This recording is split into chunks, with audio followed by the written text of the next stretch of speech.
शिक्षण क्षेत्रामध्ये इयत्ता पहिली ते 8वी पर्यंतच्या विद्यार्थ्यांना सरसकट उत्तीर्ण करण्याचं धोरण हे शासनानं स्वीकारलेलं होतं, परंतु नुकतंच शिक्षण क्षेत्रात टीकेचा विषय ठरलेला 5वी ते 8वीतील विद्यार्थ्यांना सरसकट उत्तीर्ण करून पुढच्या इयत्तेत प्रवेश देण्याचं धोरण हे केंद्रीय शिक्षण मंत्रालयानं याबाबत एक निर्णय घेतलेला आहे। इयत्ता 5वी ते 8वी या वर्गासाठी केंद्र शासनाने कोणता निर्णय घेतलेला आहे याविषयीची माहिती जाणून घेण्याच्या अगोदर जर आपण या चॅनलवरती नवीन असाल तर चॅनलला सबस्क्राईब करून घ्या, व्हिडिओ आवडल्यास लाईक व शेअर करून घ्या। तर बघा या बाबतीमध्ये कोणत्या प्रकारची बातमी आज आलेली आहे ते आपण पाहूयात। तर बघा आज 23 डिसेंबर रोजी एक मोठा निर्णय घेत केंद्रीय शिक्षण मंत्रालयाने नो डिटेन्शन पॉलिसी रद्द केली आहे। आता इयत्ता 5वी आणि 8वीच्या वार्षिक परीक्षेत अनुत्तीर्ण होणाऱ्या विद्यार्थ्यांना उत्तीर्ण केले जाणार नाही। यापूर्वी अनुत्तीर्ण विद्यार्थ्यांना प्रमोट करून पुढील वर्गात पदोन्नती दिली जात होती, मात्र आता असे होणार नाही।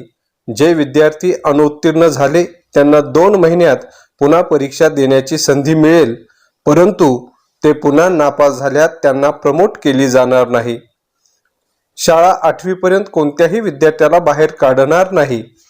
शिक्षणाचा दर्जा सुधारण्याच्या दिशेने एक पाऊल पुढे टाकत शिक्षण मंत्रालयाने इयत्ता 5वी आणि 8वी साठी नो डिटेन्शन पॉलिसी रद्द केली आहे, ज्या अंतर्गत शाळांनी वर्षाच्या शेवटच्या परीक्षेत यशस्वी न झालेल्या विद्यार्थ्यांना पुढील वर्गात पाठवायचे आहे।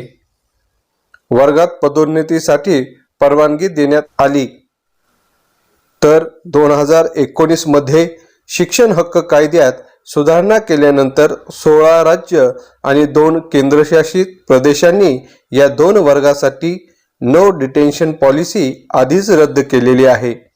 आता केंद्रीय शिक्षण मंत्रालयाचे धोरण संपल्यानंतर 5वी आणि 8वी मध्ये एखादा विद्यार्थी अनुत्तीर्ण झाल्यास त्याला 2 महिन्यात परीक्षा उत्तीर्ण करावी लागणार आहे। जर विद्यार्थी परीक्षेत यशस्वी झाला नाही तर त्याला पुढील वर्गात प्रमोट केले जाणार नाही। जारी केलेल्या सूचनेमध्ये असे म्हटले आहे की मुलांना आवर घालताना शिक्षक आवश्यक असल्यास मुलाला तसेच पालकांना मार्गदर्शन करतील। त्याचबरोबर केंद्रीय शिक्षण मंत्रालयाने हेही स्पष्ट केले आहे की प्राथमिक शिक्षण पूर्ण होईपर्यंत कोणत्याही मुलाला कोणत्याही शाळेतून काढून टाकले जाणार नाही।